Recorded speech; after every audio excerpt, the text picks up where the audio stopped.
International courts are formed by treaties between nations or under the authority of an international organization such as the United Nations and include ad hoc tribunals and permanent institutions but exclude any courts arising purely under national authority.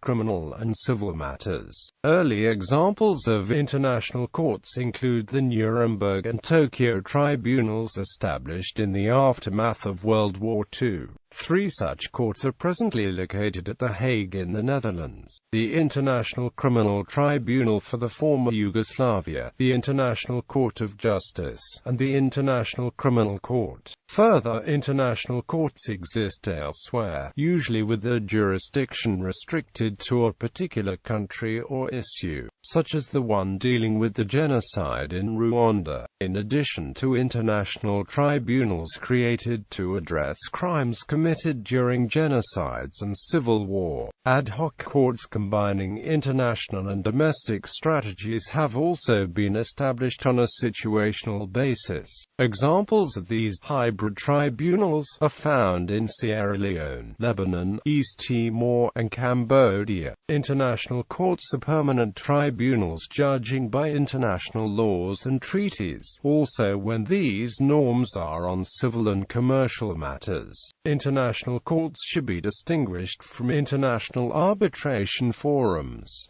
Privileges and immunities. Judges and high-level staff of such courts may be afforded diplomatic immunity if the governing authority allows.